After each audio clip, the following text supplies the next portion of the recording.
3, 2, 1. El cine, como el celuloide, es un material que guarda historias. Captura la luz, el movimiento, los sonidos y los momentos que nos marcan. Yo soy Carlos y junto a Juan nos sumergimos en esas historias, no para diseccionarlas, sino para verlas con otros ojos y entender los que nos dicen sobre el mundo. Porque el cine no solo se ve, sino también se siente. Hoy nos metemos de lleno en Tiempo de Guerra. Juan Carlos, ¿cómo va todo, amigo? Muy bien, amigo. Pues un poco triste por la noticia que me mandaste hace un rato por WhatsApp, antes de que grabáramos el programa, el fallecimiento de este actor Michael Madsen a los 67 años, una noticia pues bastante triste, ¿no? Porque fue una persona que dejó huella en el cine de Tarantino con estos personajes icónicos, sobre todo el de Vic Vega en Perros de Reserva, también hace a voz en Kill Bill. Y sale también en Los Ocho Más Odiados. Ahí sí no recuerdo bien el nombre del personaje porque solamente la he visto una vez y no me gustó la película, pero pues una pena. Como que estas noticias nos dan un poquito de bajón, ¿no? Sobre todo pues, a los que nos gusta mucho el cine. Sí, y también acompañado también de la muerte trágica de este futbolista, ¿no? De Jota. Diego Jota, sí, También, desgraciadamente también falleció ya en la madrugada con su hermano. Creo que esto sí es bastante triste porque era muy joven, ¿no? Uno no se explica.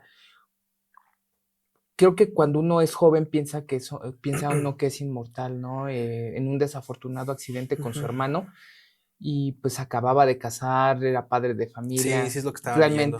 Realmente una gran tragedia personal y también para el mundo del deporte, ¿no? Y pues en paz descanse. Sí, dos grandes talentos, ¿no? Sí.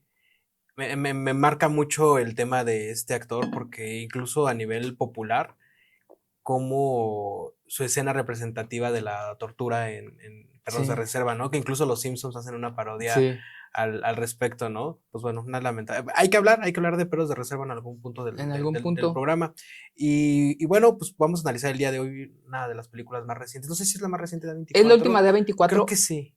Sí, tú me estuviste insistiendo que la viéramos. Yo ya no tuve la oportunidad de verla en cine. De hecho, cuando la estaba viendo, sí dije, híjole, la parte del sonido definitivamente debía haberla Era en visto. cine. O sea, esa película, de verdad que la estructura sonora me parece increíble, pero me gustaría primero que me comentaras por qué elegiste esta película que analizáramos. Buena pregunta. Fíjate que fue todo muy chistoso cómo me encontré yo con esta película en la oficina un día. Estaba demasiado estresado, las cosas pues a veces no salen como uno quisiera. Entonces estaba viendo redes sociales en el celular y me apareció la película de repente. Se estrena hoy Tiempo de Guerra de A24. Y leí una pequeña reseña que decía, esta película te atrapa desde el inicio por la tensión que crea en el ambiente. Dije, es de guerra, me gustan las películas. La verdad es que soy fanático de las películas de guerra. Y te comentaba que justamente cuando vi el avance de la película, vi a Will Porter. A mí Will Porter me parece un actor joven bueno, que elige bien proyectos. Digo, no es un Timothée Chalamet ni nada por el estilo, pero creo que él ha seleccionado bien sus proyectos. Entonces, cuando vi que salía, dije, ok, él tiene cuidado, va cuidando muy bien su carrera, entonces debe ser algo interesante. Y pues como ese día tuve un pequeño momento no muy agradable en el trabajo, quería algo para desconectarme, ¿no? pero no te desconectas pero tanto, no me sí, desconecté, no, o sea, no, me sí metí en algo muy fuerte y la verdad fue justo lo que había leído en esa reseña, era de un periódico español. No pude quitar la mirada de tanta tensión, o sea, yo decía, bueno, ¿qué les va a pasar a estos hombres que están ahí? Me atrapó la película, me gustó mucho como experiencia cinematográfica, por eso te la recomendé. Me parece que es increíble en una sala de cine, sobre todo por la edición del sonido, el sonido y todo eso. Necesariamente necesitas un buen equipo para poder apreciarlo, no es solamente pues que uno tenga un teatro en casa muy bueno o la veas en el cine, ¿no? Entonces me gustó bastante como experiencia cinematográfica, creo que es de lo mejor que he visto este año y pues ya platicaremos como película qué tal le va, ¿no? Se divide en dos partes, sobre todo la película. La primera, yo no considero que atrape inmediatamente, sí está pesada, sí se toma su tiempo en desarrollar cada uno de los personajes y es curioso porque casi no hablan, porque obviamente, bueno, dando un poquito de qué va la película, son unos soldados que van a están en una misión en Irak, ¿no? Son Navy SEALs, el cuerpo de élite del ejército norteamericano. Ellos toman una casa a una familia la apartan, es como de, ¿saben qué? Ya llegamos, ustedes quédense en este cuarto porque no les va a pasar nada. Nosotros vamos a estar vigilando pues, este tema de armas que también tienen estos personajes. Como que en ese momento no queda muy claro cuál es la misión, ¿no? O sea, simplemente vemos que están... En la noche llegan. Que llegan en la noche y hacen un agujero en la pared para que el francotirador apunte, esté vigilando. Suponemos que es un objetivo, pero creo que eso nunca queda muy claro, ¿verdad? Sí, no, nada más están precisamente vigilando estos sujetos iraquíes, los cuales están probablemente queriendo hacer un ataque porque vemos cómo están entrando a un edificio y salen con armas también, entonces ellos están ahí tranquilos hasta esperar a ver cómo actuar al respecto. Fíjate que me recordó mucho una película que alguna vez vi con mi hermano, que era hace una vez en el oeste, de Sergio Leone, si no me equivoco. Ah, sí. La primera parte dura como unos 20 minutos y no sé si la has llegado a ver, sí. Que llegan estos personajes y están esperando a alguien para desvivirlo y se esperan un montón de tiempo y no hay diálogo y escuchas el ruido de la gota que saca del techo, ¿no? Que cae del techo, escuchas uno cómo está limando sus botas, escuchas el ruido del exterior, o sea, es como, híjole, o sea, ya estás en un nivel de no sé si llamarlo estrés, sino estás como a la expectativa de qué está pasando, pero no sabes absolutamente nada. Creo que esta película también pasa lo mismo. Me gustó mucho la parte sonora porque ves que algunos soldados, por ejemplo, hay una escena donde hay una puerta con polvo y empieza a jugar con el polvo de la puerta. De pronto otro se empieza a rascar la cabeza, otro se escucha la respiración del personaje.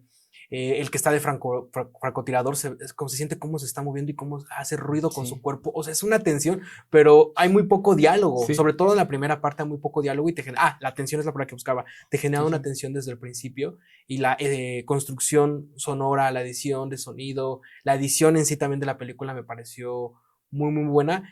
Y la película no costó mucho. Estábamos viendo ahorita que costó... 20 millones de dólares. 20 millones de dólares. O sea, es una película de guerra. O sea, normalmente son muy caras ese tipo de películas. Me recuerdo también mucho Salvando al Soldado Ryan. Cuando llegan a ¿me recuerdas? ¿A París? No.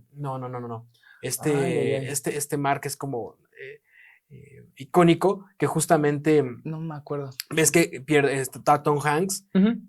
Y está aturdido por el sonido. Entonces aquí hacen una construcción muy parecida donde cuando avientan una bomba dentro de la película, te quedas con el sonido aturdido, ¿no? Sí. Y dura bastante, como un minuto, dos, algo así. Y de hecho cuando termina y otra vez empiezan el sonido normal, vuelven a ocupar otra vez este recurso, sobre todo para los gritos de un soldado que obviamente termina dañado por esta explosión, porque están los gritos y los gritos y los gritos, porque obviamente pues ya pierde las piernas, ¿no? Están totalmente deshechas. Es una película muy, diría el maestro Iñárritu, visceral, muy gráfica, pero creo que lo necesario para no caer en el morbo. Sí.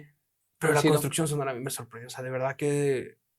Híjole, también me recordó mucho El Sonido del Metal, esta película que ganó el Oscar por mexicanos, estuvieron involucrados ahí, ellos ganaron, de estas texturas, o sea, que hay una textura de sonido, y creo que muchas películas ya se olvidan de eso. Creo que el mismo maestro Jorayara Blanco lo decía, que el cine es audiovisual, y dices que muchos hoy en día se preocupan solo por lo visual, y ¿dónde queda la parte sonora? Claro. Entonces aquí esta película sí tiene, creo que su mayor virtud podría pecar en mejor en decir esto, pero es más lo sonoro que lo visual. O sea, es fantástica la parte sonora. O sea, me pareció una maestría de cómo está construida. Sí, justamente, y creo que es muy atinado tu comentario, ¿no? Si recordemos cómo construía Sergio Leone la atención en sus películas, que eran primerísimos planos de los ojos de los personajes, de sus manos, por decir, en la cartuchera, las botas, bueno, mal y feo. Y aquí Alex Garland también se preocupa por construir esa tensión de esa forma, o sea, les da micro tareas a cada personaje que tú podrías decir, ay, le están echando la hueva. No, están a la expectativa del blanco que tiene el francotirador. Las miradas, ¿te acuerdas, por ejemplo, cuando este personaje ve... Recuerdo el nombre de Elliot, porque ves que es el que fallece, como Elliot ve a un soldado, que ese soldado se lo queda viendo como como diciéndole, güey, esto está Sí. de la chingada. O sea, no dice nada, pero se quedan viendo y los dos no tienen Con la cruzan vista se palabra. lo dijeron todo. Dicen, no quiero estar aquí, no sabemos si vamos a salir vivos. Y justamente a él que lo ve, que no tiene ningún diálogo durante por lo menos la primera parte, Sí. es quien lo mete de nuevo porque pues ya no tiene sus piernas. Entonces Sí. él lo agarra. Y de hecho ni siquiera, yo creía que estaba muerto, no sé si te pasó lo mismo, Sí. Elliot. O sea, yo dije, este güey ya está Alucinando. loco porque está metiendo un cadáver al lugar donde están resguardados y te das cuenta que sí sigue vivo, que después le pide precisamente que le inyecten para la morfina, ¿no? Que al final sí te terminan diciendo que él terminó ya fallecido, ¿no? Sí.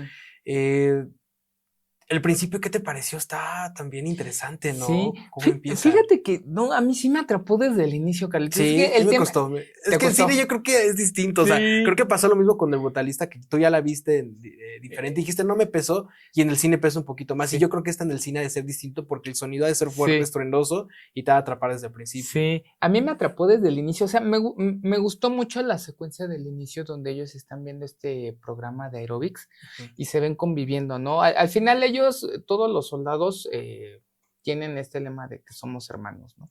¿Tú crees que se parece a esta escena de Apocalipsis ahora, donde les llevan, creo que no, es Full Metal Jacket, creo que es Full Metal Jacket. No recuerdo bien, que les llevan a mujeres en una tarima y empiezan a bailar. No, fue en Apocalipsis ahora, sí, cierto, sí, ¿no? Sí. Que llegan las chicas y ellos empiezan a divertirse, sí. Y como en esta desconexión falsa, ¿no? Porque al final de cuentas te estás viviendo. Y Full Metal Jacket también pasa lo mismo. Sí. Recuerda cuando van a cuando están en Vietnam. En Vietnam, que de hecho llega una sexoservidora y platican con ella. Y que les roban la cámara. Ajá. O sea, como que esta desconexión muy breve que tienen los soldados, banal, porque al final de cuentas están viviendo un infierno, ¿no? Pues sí, es como tratar de distraer su mente por un momento exactamente de este infierno al que los mandaron. Y de esta forma también presenta a los personajes. Están tratando primero de vivir todavía un momento como personas normales antes de mandarlos al infierno, como bien apuntas, claro. Pues al matadero, porque realmente, pues, deja tú los que no mueren, pues quedan con un trauma, ¿no? Hablamos de Gran Torino, ya hablamos de otras películas en las cuales quedan súper tocados los lados. Apocalipsis ahora. El Brutalista, Apocalipsis ahora, nos recuerda esta mítica escena donde está el ventilador y cree que sí. está pensando en la misión, ¿no? En el helicóptero, ¿no? Sí. Que es el helicóptero y empieza a entrar en Taxi Driver, por ejemplo, ¿no? Travis, cuando empieza a ver el vaso con estas burbujas, o sea, quedan muy tocados. La película también de Clint Eastwood, de Bradley Cooper, que igual cuando carga el bebé, también, o sea, esa escena, digo, a pesar que no me encanta a mí la película, se me hace muy patriotera. A mí tampoco me gusta. Pero tiene cositas que justamente hablan y retratan como la vida de un soldado después de la guerra, ¿no? Ahora, la temporalidad de la película me pareció bien interesante porque no ocurre mucho tiempo. Creo que es un día. Es un día. Todo transcurre en un día. Todo lo que pasa dentro de la película me parece muy buena. La edición. La fotografía también está muy buena. Cuando cae la bomba, empiezan a utilizar colores distintos porque se levanta obviamente el polvo. Y ya empieza a ser poco real porque dices, no, porque está este color dibujado, porque te lo dibuja todo, todos empiezan a utilizar cierta corrección de color, seguramente algunos tipos de filtros para los lentes, pero te habla del momento justamente de los soldados, que para ellos ya eso ya no es una realidad, ya están totalmente desconectados de lo que están viviendo, tanto así cuando jala a Elliot, que Elliot, pues todo el mundo dice está muerto, hasta le pisan los pies. Tres veces creo, le patean los pies.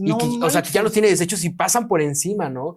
El mismo actor, Adam Warlock, ¿cómo se llama? Me reitero. Es Will Poulter. Will Poulter, justo como también le dice, ya, pasa la misión porque él es el comandante. El comandante y le dice, ya no puedo, ya no sé qué está pasando en este momento, que ves que está en una habitación precisamente con los iraquíes y le habla a otro compañero y le dice, yo ya no puedo continuar dando la misión porque no sé qué está pasando. Hazte cargo tú. O sea, ya está muy, muy mal. Y es un día el que pasa. O sea, cómo en un día te transforma emocionalmente, mentalmente y te puede llegar a traumar. Este evento que ocurre en una fracción de segundos, claro, les cambia la vida. Justamente ahorita que dijiste esto de... Bueno, si quieres lo dejamos para más adelante. Te quería preguntar este tema comparado con la película de Clint Eastwood, que yo también pienso lo mismo, que es muy patriotera. Creo que esta película, es lo que menos tiene. Sí. De cierta forma, o sea, porque si no vemos que... Como que no hay tanto contexto, ¿verdad? No hay contexto, exactamente. No hay tanto contexto. Simplemente vemos que ellos tienen una misión, bien a bien no sabemos cuál porque no se menciona, simplemente lo que podemos advertir es que están cuidando un objetivo que pudiera ser un lugar donde acumulan armas, donde hay alguien, pero bien a bien no sabemos. Yo creo que de hecho ellos saben, porque dicen, entró un tipo, salió un tipo, llegaron otros tipos, sí, cierto. hacen esas acotaciones. Sí, sí, sí. Y justamente el personaje de Will Portier, que es el comandante en jefe de la misión, antes de que ocurra toda esta tragedia, están tomando notas, están comunicándose con la base, con otros equipos y todo esto, hasta que de repente, no sabemos cómo, ni ellos tampoco, ¿Los disparos? Los disparos, sí. Cuando les echan la granada dentro del agujero. Uh-huh. O sea, ni siquiera se percataron de que en la azotea, porque es una casa de 2 pisos que está dividida como si fueran apartamentos, que llegan, pues ahora sí que la gente que vive ahí, ¿no? Que los llaman a la yihad, ¿no? Entonces, te decía esto, justamente también es un contraste con todas estas películas bélicas, sobre todo las de acción de los 80s que hemos estado acostumbrados de ver, llámese Comando, llámese... Churrones, ¿no? No, son necesarias, con esas crecimos, ¿no? Ajá. Rambo, bueno, la primera no. Bueno, la primera de Rambo es muy buena, ¿eh? La First Blood es la buena, la primera sangre, pero ya las otras dos, sí, Rambo 2, Rambo 3, ya no manches. Chiste, ¿no? Igual las de Comando de Schwarzenegger, que son... bueno, soldados. haciendo un paréntesis, amigo, Ajá. por ejemplo, de Rambo, si no me equivoco, hay una anécdota donde Sylvester Stallone pide que no tenga tantos diálogos el personaje de Rambo, porque él ve el guión, él venía ya también en esta época como de Rock, se conoce que Sylvester Stallone, más que por buen actor, era en esa época un gran guionista. Era buen guionista, sí, claro. Y él vio en el guión que había muchos diálogos para Rambo y decía, es que no le estás quitando la esencia a lo que es Rambo, o sea, es un tipo que viene traumado de la guerra, otro personaje como el Gran Torino igual.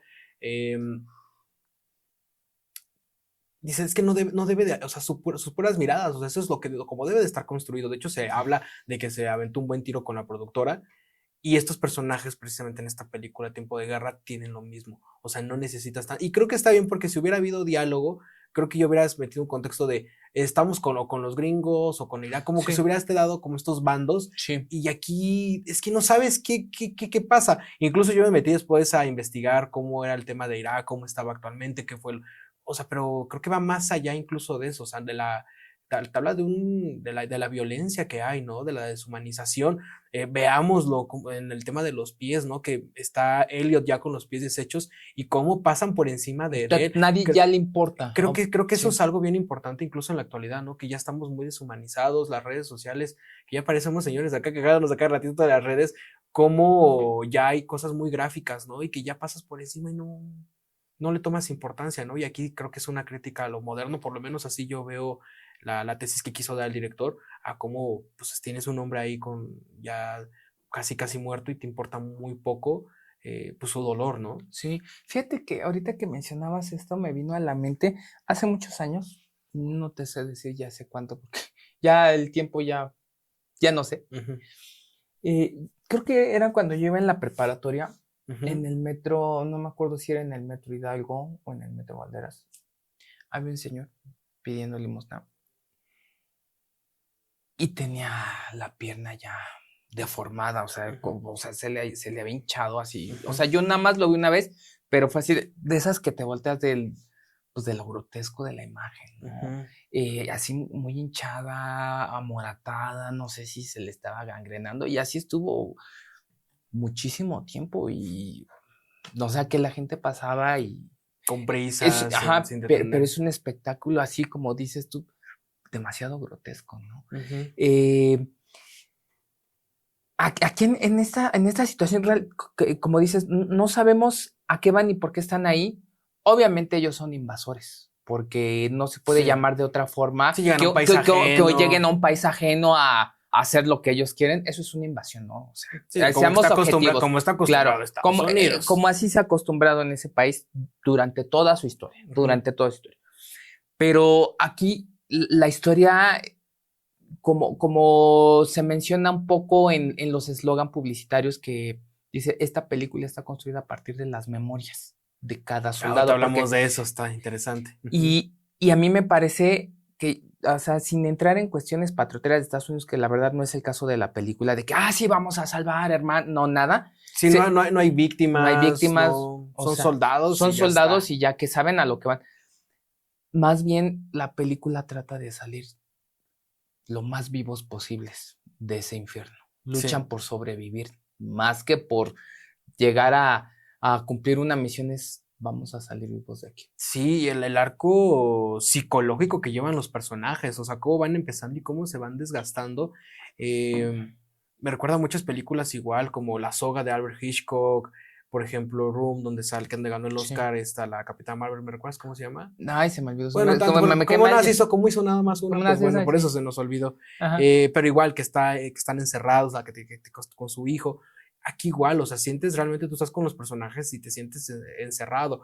Y a pesar de que es un solo espacio, no le quita estética, no le quita la belleza que tiene esta película, porque es luz natural, ves cómo entra también está mañosamente porque tiene cortinas y esas cortinas hacen que entre la luz. Ah, claro. ¿Te acuerdas? O sea, la típica de cuando estás estudiando cinefotografía, que te dicen pon persianas, ¿no? Sí. La vieja confiable para que se vea la sombra de la persiana y se vea la textura, se vea como más volumen de los personajes, y aquí pasa lo mismo, ponen cortinas, que podrías decir tú la vez, y digo, si no estás tan acostumbrado como a este tema de cinefoto, hay una cortina, no sé si recuerdas, donde está en el cuarto de los dos personajes, donde están los iraquíes, que es la roja. La roja, sí. La roja, que yo la vi y dije, esta está muy puesta a propósito porque está bonito cómo se ve cinematográficamente, pero me parece atinado porque tratan de usar recursos en un lugar que es muy pequeño y tienes que sacarle jugo. Tienes que sacarle jugo, y aparte, como dicen, vete al librito.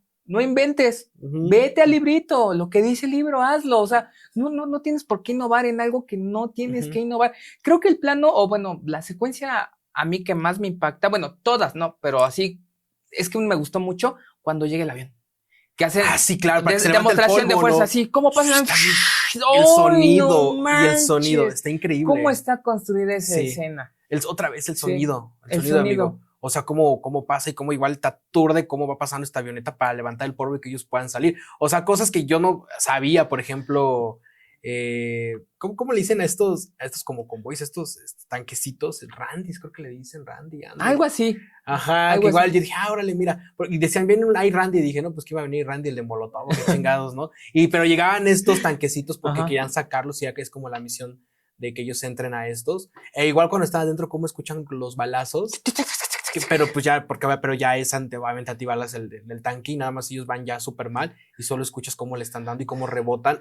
La construcción son otra vez, me parece increíble. A mí el plano que más me gustó otra vez es cuando ya llega las bombas y que están ya antes de entrar al convoy y empiezan a manejar otros tipos de colores. O sea, es el polvo, y hay una escena donde está la composición, está el tanque, se ve el polvo, está como de un color entre rojizo, naranjoso, amarilloso.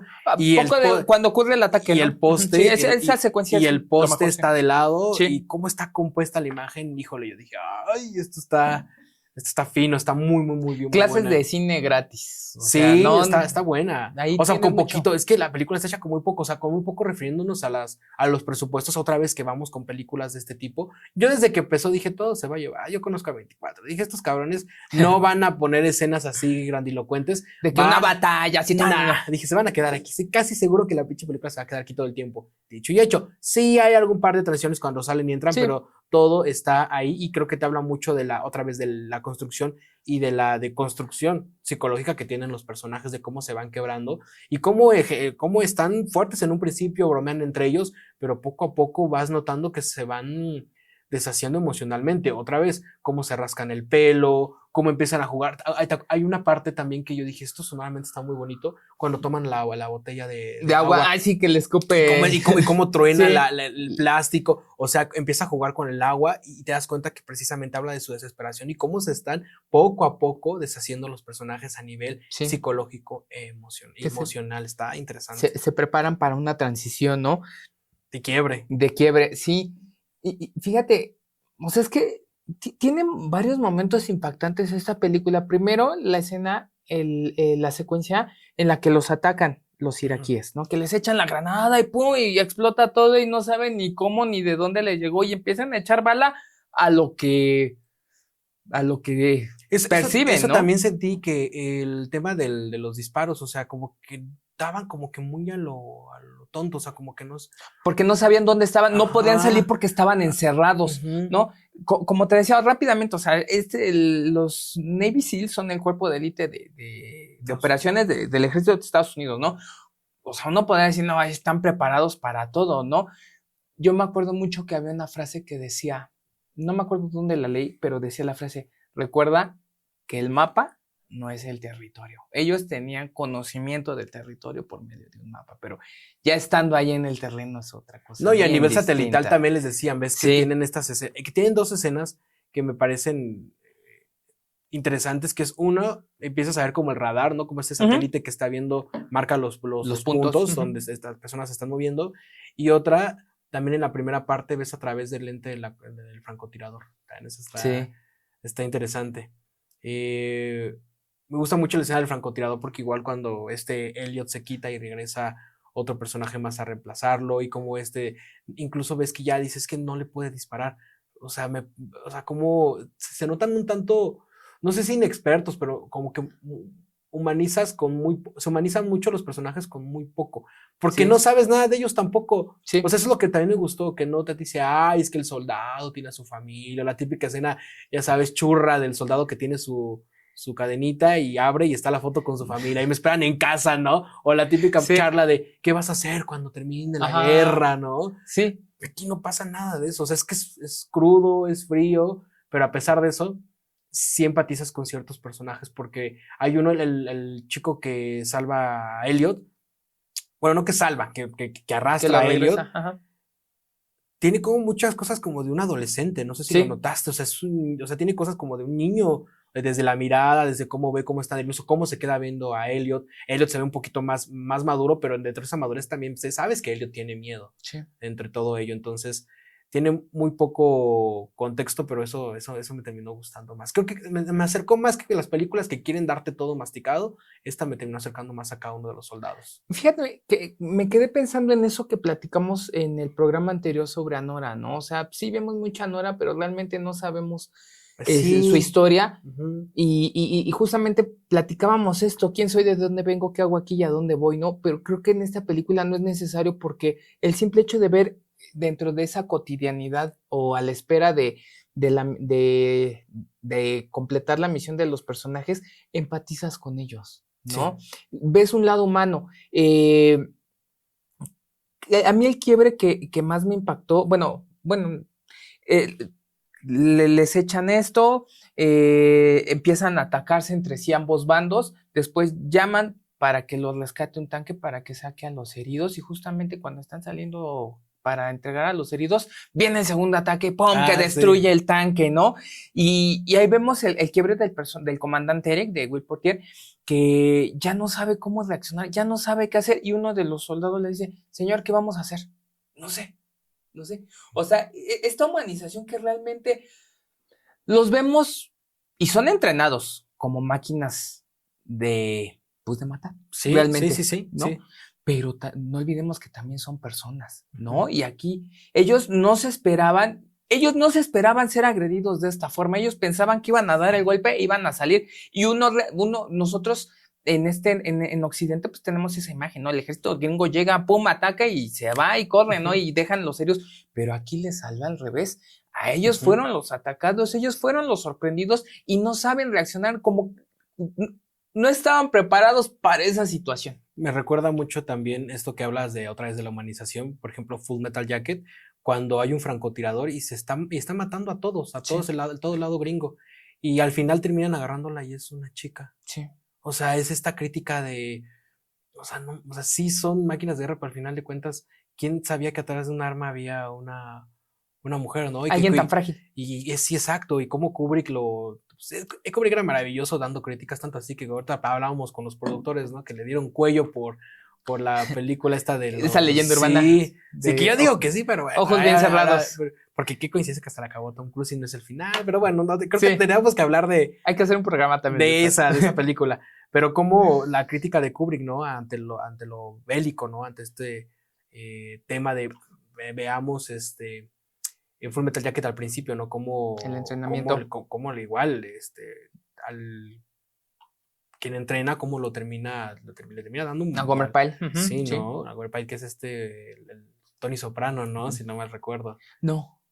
Sí, ¿no? No, es el que sale en Daredevil que hace a Kingpin. Ah, sí, cierto, es el de Kingpin, sí, cierto. Sí. Sale el hijo de Tony Soprano en la película, Michael Gandolfini, el de bigotito, el que jala claro. el radar, que dice, no, sí, dejé el radar. Porque por apellido yo me recuerdo que lo vi en los créditos. Sí, es su hijo. Pero creo que, fíjate, es interesante cómo sigue siendo un género. Recuerdo alguna vez agarrar un libro de historia del cine y hablaban de que era un género muy importante, el tema bélico. Sí. Como que ya perdió fuerza, pero esta película yo creo que sí se puede llegar a convertir en un clásico interesante más adelante, porque es muy chiquita y tiene películas que hoy en día han tratado como que no regresan. No han pegado. Y fíjate que han ganado Óscares, no por decir Zona de Guerra. No, Zona de Guerra. Sí, Zona de Guerra. Sí, de la esposa de Catherine Bigelow, la esposa de James Cameron, la ex esposa. A mí no ¿te gusta? Esa no me gusta. Y la actuación de Jeremy Renner se me hace... No la actuación, el personaje se me hace demasiado inverosímil. Bueno, 1917 esa de Sandman. Está bien. La otra que sacaron después, la de Zero Dark Thirty, La Noche Más Oscura, que sale Jessica Chastain, y la película trata sobre cómo cazaron a Osama Bin Laden, y el personaje de Jessica Chastain es este agente de la CIA que llega para darles la información y planear cómo va a ser el ataque, ¿no? Que realmente pero son grandes, o sea, son películas. Esas son un poquito más grandes. La Zona de Miedo es más pequeña, la de La Noche, igual es de la misma directora, era más grande.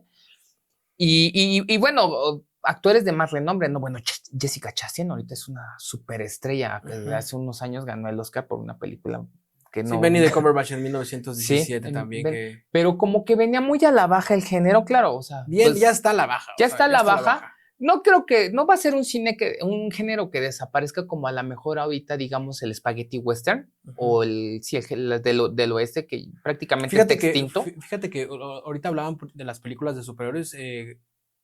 Yo por ahí escuché una reflexión al respecto de que ya está bajando el cine de superhéroes. Sí. Yo creo que no va a desaparecer, pero va a suceder lo mismo con el spaghetti western. O sea, acuérdate que todo antes era vaqueros, y yo creo que ahora superhéroes va a llegar a un punto donde ya pues la banda ya va a estar harta y ya estamos dando cuenta en taquilla. Sí. O sea, Marvel ya está sacando 1 o 2 películas por año. Igual lo mismo pasa con DC. Sí. Pero creo que va a haber una otra como lo pasa con el género bélico en este caso. Sí, siempre va a haber un Batman que revive el género, porque así pasó. Sí. ¿No? Sí, yo recuerdo, a lo mejor la última grande importante fue esta película de La Caída del Halcón Negro, que también, a mí me gusta mucho esa película. O sea, con importante también hablemos de que no solo es una buena película, sino por taquilla, ¿no? Por taquilla, ajá. Previamente, pues, Rescatando al Soldado Ryan. Sí, es que esa película está increíble. Pero, pues, está muy pequeña, bastante modesta, bien construida, bien dirigida, buena propuesta estética, excelente construcción, como tú dices, del sonido. El sonido te crea un ambiente, el sonido crea la película. Las capas sonoras, o sea, de verdad, esta película no se la pueden perder. Apuntaría a lo mejor para volverse un clásico. Ahorita, bueno, el reparto, pues, son actores muy modestos que van empezando, actores jóvenes. Oye, ¿es este actor del que va a salir en Los Cuatro Fantásticos? Sí. Sí, ¿verdad? Sí. El que grita. El que salió en Stranger Things, se hizo famoso en Stranger Things. Esa temporada no la he visto. Yo ni he visto Stranger Things. Pero sí sé que es él. Y ahorita va a salir la Antorcha Humana, ¿no? En la Antorcha Humana. Y sí viste que va a ser John Lennon en la película de los Beatles que va a dirigir Sam Mendes. Ah, no, eso sí no lo sé. Sí, porque van a hacer una película por cada Beatle, desde la perspectiva de todos, de Ringo, de Paul, de George, y él fue elegido para hacer a John Lennon. Paul Mescal va a ser a Paul McCartney. Ok. Ah, eso sí lo había visto. A Ringo lo va a hacer este actor, el que hace al nuevo Joker en la película de The Batman. Que sí. También ahorita que sale también en una película de Yorgos Lanthimos, la del el sacrificio del sí, es muy bueno. También, la de los amigos, ¿no la viste? Sí. Que dice, ya no quiero ser tu amigo, le dice el otro así de la nada, que también sale, que es un chico que se termina desviviendo. Sí, la de ya les spoilé, perdón. Liam Neeson y nuestro Colin Farrell de toda la... No es Liam Neeson. No, Liam Gleason. Es ese mero. Sí. Entonces es muy bueno y él también está en la película. Esa película. Va a ser Ringo. Esa película para mí debió haber ganado el Oscar. Fue la mejor película ese año. Es que el guión está increíble. Guión es buenísimo. Las actuaciones. Sí, no. Colin Farrell tiene un rango que es un desgraciado como en El Pingüino, y puede ser como este tipo que es súper tierno, como que a veces que parece un niño. Sí. Está increíble esa película. Pero bueno, sale el personaje de la nueva Antorcha Humana. Qué actorazo, o sea, ahí está increíblemente bien. Los gritos que tiene, la desesperación, porque obviamente pues ya igual los pies los tiene ya está complicado, no deshecho como le pasó a Elliot, pero sí está pasando por un momento de sufrimiento muy fuerte, ¿no? Que le dice, güey, yo creí que en algún punto iba a pedir que lo mataran. Sí, yo también estaba esperando que dijera, ya termina con mi vida, algo así, no sé. O que alguien de ahí ya desconectado le hubiera dado Sí. un balazo. Ahora, algo que hay que agregar, que al final me sorprendió mucho, basado en hechos reales, güey. O sea, yo cuando vi dije, a la madre, y creo que algo impactante es que este personaje que precisamente hace la Antorcha Humana, por no recordar su nombre, estuvo en la película, porque te ponen que ahí que obviamente perdió las piernas, estuvo supervisando la Sí, película. con Alex Garland. Me pareció increíble porque cómo soportar el tema de revivir todo eso, o sea, que a nivel traumático ha de haber sido complicado, pero él precisamente está en las escenas, está atrás con el director viendo cómo está la construcción de la película. Entonces me parece interesante cómo... Y no los dos, están los dos, donde los dos de los sobrevivientes, el francotirador también. están dos de ellos, y de hecho hay una parte donde está todo el crew y están estos dos personajes con ellos en medio de esta foto, ¿no? Híjole, qué complicado, ¿no? O sea, revivirlo. Y sí, y precisamente, ¿no? Por eso el lema de la película, esta película está construida a partir de las memorias. Se acusaba un poco que realmente no hay gran trama. Sí, no, la trama no es más compleja que eso, pero creo que es más interesante ver cómo ellos tratan de salir adelante o salir vivos de este infierno en el que ellos solitos se metieron, ¿no? Y que justamente, fíjate, es lo que te decía, a pesar de que son entrenados como un cuerpo de élite de operaciones, de infiltración y todo esto, cometen un error o cometen varios errores, ¿no? Porque llegan a esta casa de noche y empiezan a martillar la pared, bueno, no, a derrumbar con un mazo, ¿no? Que luego los regañan, ¿no? Luego los regañan por la... Sí, pues sí, toda la barrio escuchó en la noche cómo estaban, pero son varios, es una cadena de muchos errores pequeños que los lleva a esa tragedia al final del día, ¿no? Entonces, yo creo que es más bien que estés atento a esos pequeños detallitos, porque al final de eso son las consecuencias de la tragedia que le ocurre a todos estos personajes. Acabas de dar el tiro con una palabra. Creo que es una película que cuida muy bien los detalles. O sea, cosas muy chiquitas, como lo del agua. O sea, yo creo que si lo hubiera platicado con alguien más, me da como que pinche mamón. O sea, ¿qué pedo con eso del agua? Pero otra vez, pues es como la escena icónica de Travis viendo la efervescencia del vaso y que se queda ahí porque pues, obviamente tiene un tema de insomnio, está traumado, tiene ansiedad, no duerme, y ahí el personaje creo que te habla mucho esa pequeña escena. Otra vez, si sabes de dónde viene Travis, tú te das cuenta de que este tipo está mal de la cabeza. A esos los ves también que de pronto empieza a jugar con el agua, la avienta, el otro que empieza a agarrar el polvo de la puerta, como le hace así, y escuchas el sonido del polvo, o sea, las texturas están ahí, a pesar de que yo no la vi en cine. Lamentablemente le fue muy mal a la película. O sea, estuvo 2 semanas en cartelera. Bueno, aquí en México, yo la estuve buscando. Estuve en Tonalá un tiempo, pero pues igual por tiempos estaba en un horario bien complicado. Estuvo también en la Cineteca un ratito, pero igual. Y después se estrenó esta otra película. ¿Cuál llegó después? Que fue que... No sé. Seguramente un blockbuster. Un blockbuster y pues obviamente 10 salas, quiten las que no ven. Yo el día que fui a verla, éramos otra persona y yo dentro de la sala. Y era pantalla IMAX, porque sí estuvo en IMAX. Estuvo en IMAX. Yo la vi en IMAX. ¿En la Cineteca? No, en Cinemex. ¿Lo fuiste a ver en Cinemex? Ajá. Aunque yo creo que la habías visto en la Cineteca. No, la vi en Cinemex. Sí, yo creo que, híjole, va a ser complicado que alguien se la aviente y le encuentre en un cine. No creo que la arrastren, si de por sí ya le fue súper mal.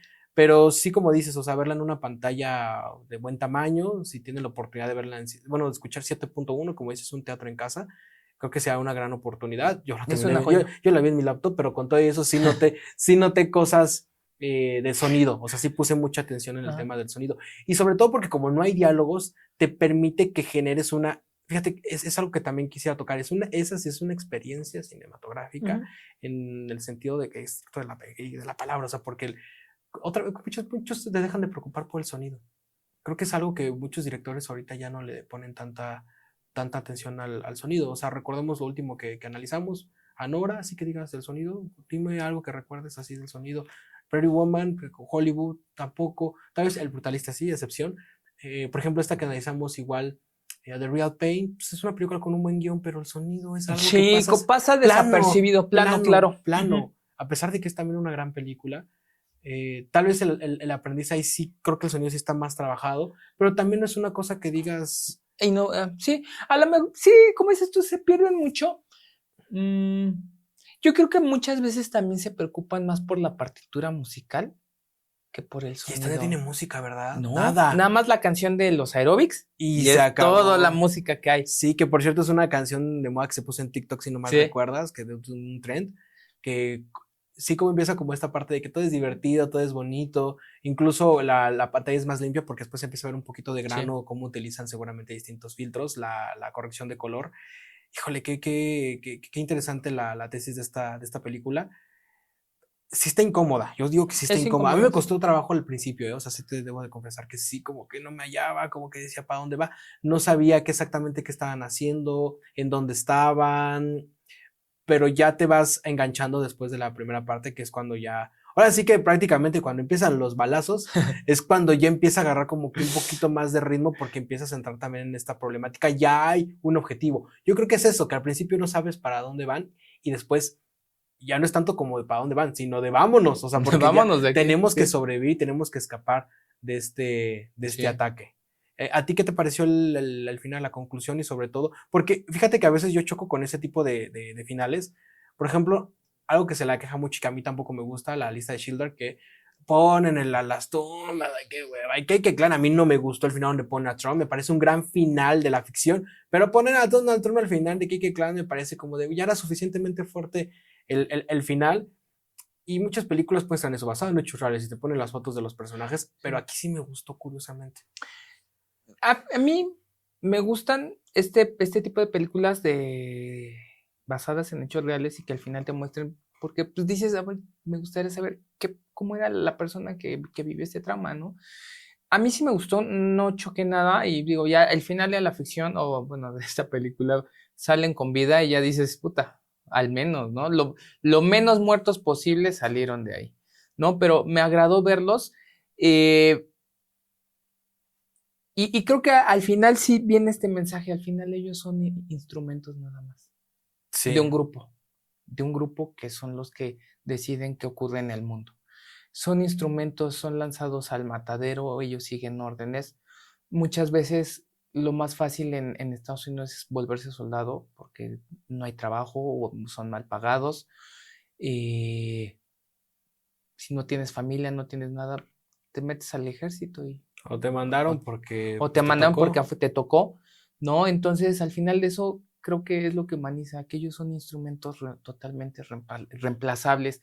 Y esta secuencia donde le pisan los pies a Elliot varias veces es eso, o sea, tú nada más eres un instrumento. Ya ahorita ya perdiste tu valor porque ya no tienes pierna, no significas nada. Creo que sí le dicen, ya está muerto, ¿no? O sea, algo hay así. Hay un punto donde alguien creo que lo comenta y...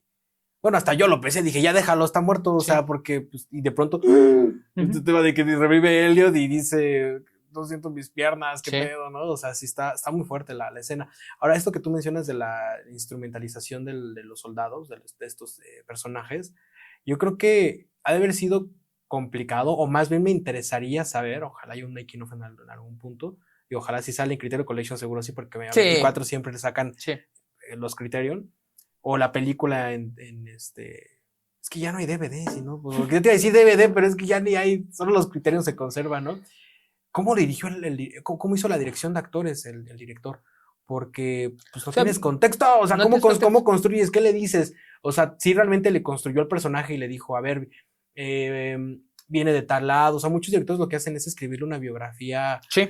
Guillermo Arriaga, precisamente en Amores Perros, él cuenta que él entregó una biografía de dónde viene el Chivo, de dónde viene Octavio, de dónde viene Susana. Él les dice, les escribía varias cuartillas para que supieran cosas que no venían en la película. Ahora aquí no sé si tomó ese camino o... Que también lo hacía Mandoki, ¿no? Ajá, exacto, es lo que te quería mencionar, que justo Luis, cuando yo tomé un curso con Luis de dirección de actores, él más que también la construcción, aprendimos a cómo generar la emoción, e incluso no siendo necesariamente la emoción del personaje. Por ejemplo, él alguna vez nos decía, tú quieres que esta persona, este personaje, se vea que quiere tener relaciones sexuales con este otro. Dice, pero no estás llegando, ¿qué harías? Entonces dice, ¿ustedes qué harían? Y me acuerdo que un compañero que ya tenía cierta experiencia, decía, quiero que te imagines, estaba el actor, o sea, estábamos haciendo el ejercicio. Dice, imagínate que no has comido y que enfrente de ti está un pastel. Y llevas días sin comer y está un pastel del favorito. ¿Cuál es tu favorito? Y dice, no, pues a mí me encanta el pastel con fresas. Imagínate que es un pastel de fresas y lo tienes enfrente de ti. Vamos, acción. Y veía el gesto del actor y decías, y sí, o sea, y sí se la quería coger. O sea, sí se veía las ganas de lo sexual, pero no fue el contexto directo. Entonces, no sé si tal vez este director jugó un poquito con esto, con los soldados, porque, a ver, dile, estate tranquilo sabiendo que en el guión estás en un tema bien complicado, tal vez le dieron por otro lado, porque hay muchas miradas, hay pocos diálogos. Eso yo creo que si no eres un buen director, Sí, se te puede ir de las cae. manos y te puede dar actuaciones bien churras, que normalmente las películas bélicas están bien churras. O sea, veamos. Sí, por el gran volumen de personajes que llegan a manejar, ¿no? Uh-huh. Pero así creo que todos están bien, digo, no son actuaciones dignas de un Oscar, nada de eso. Creo que están bien para el contexto. Sí, pero sí están muy buenas. No, están muy buenas, sí están muy digo, buenas. o sea, pero digo, vaya, no es una rompedora, ¿no? Uh-huh. Pero creo que todos están bien.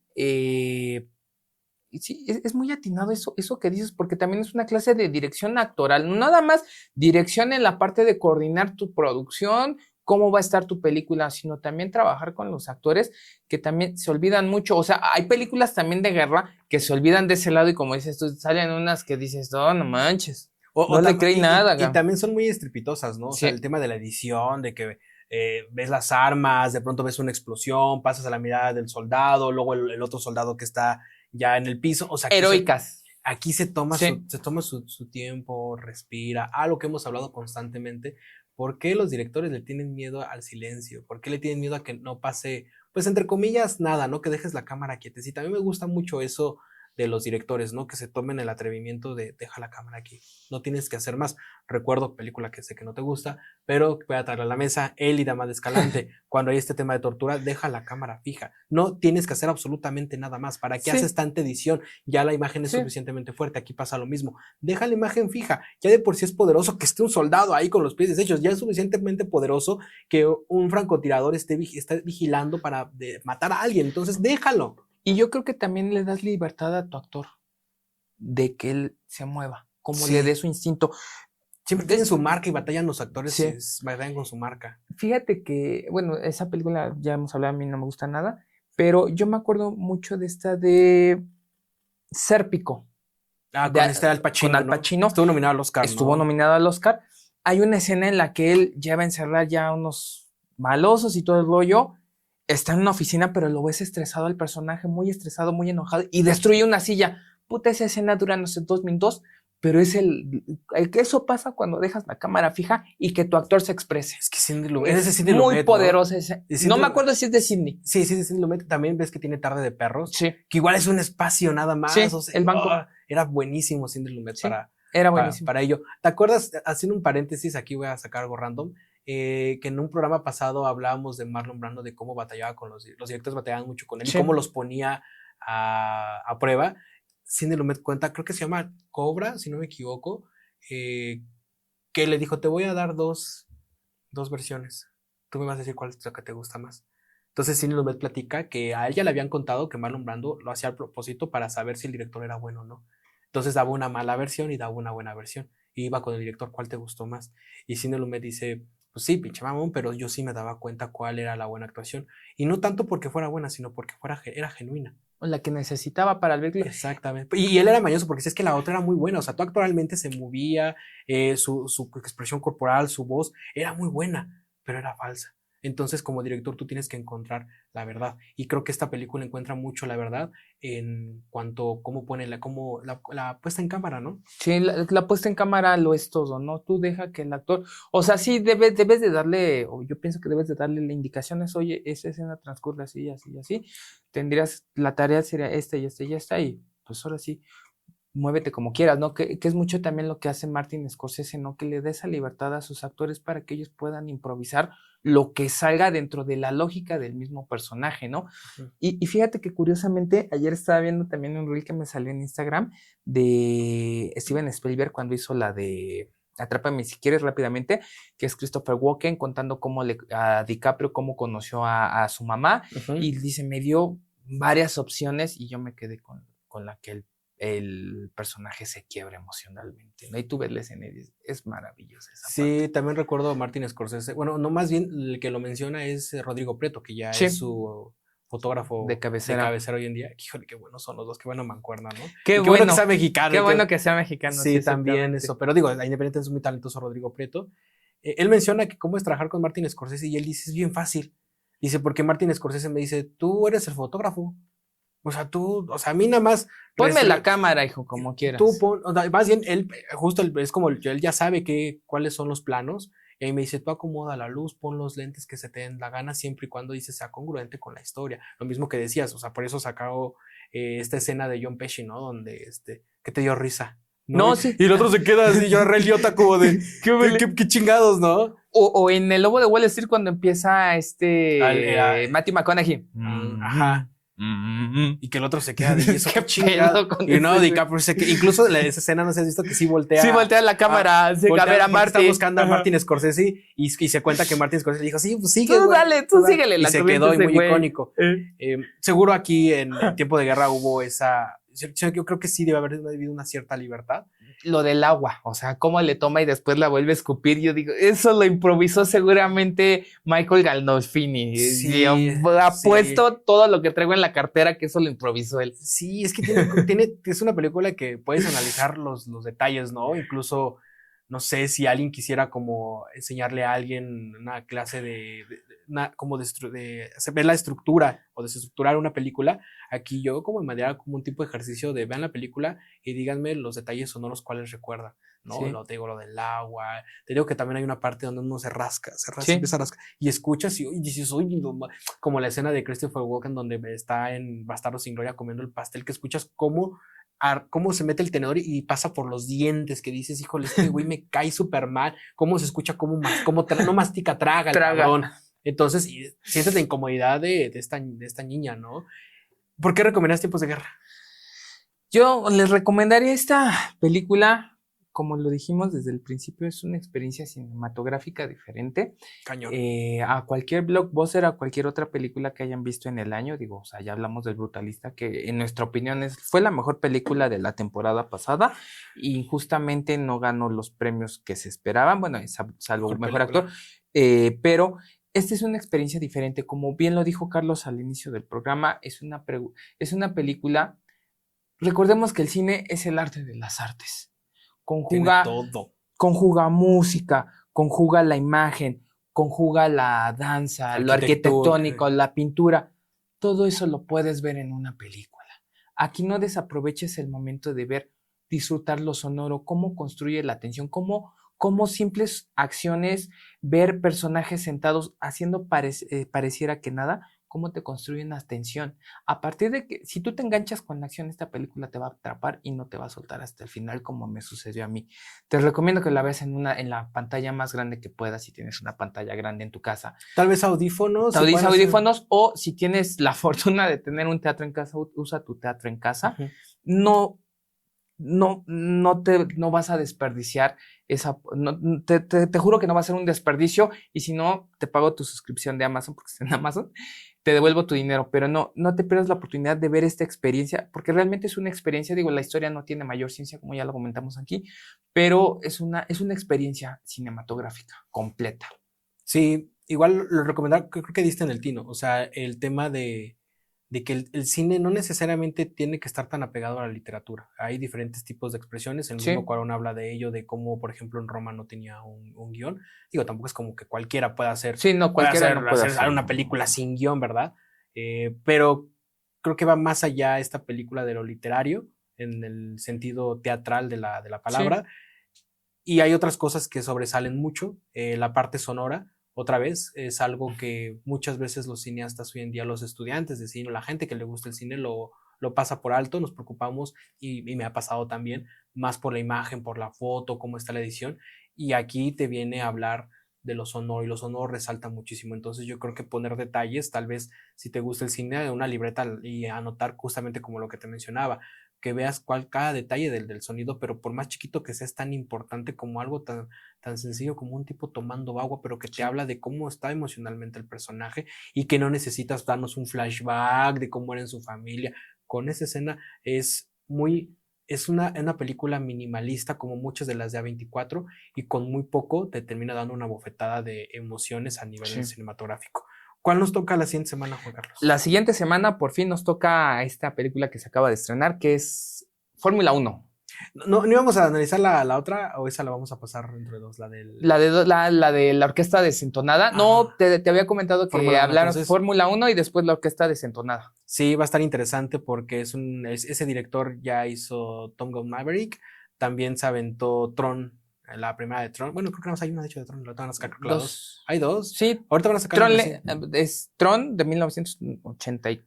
No, la reciente. Tron Legacy. Hizo Tron Legacy. Es el director, entonces es un director que sabe hacer grandes películas y sabe hacer blockbusters interesantes. Sí, yo Top Gun Maverick ya la he visto 20 veces, amo esa película, entonces también quiero ver cómo trabajo con Brad Pitt. Y Brad Pitt pues siempre es garantía, casi siempre. Casi siempre es garantía. O sea, Brad Pitt que podemos recordar uno o dos que estén chorras de él, pero es un gran actor. Entonces, sí. Bueno, esto fue Celuloide. Gracias, Juan Carlos. Gracias, amigo. Bye.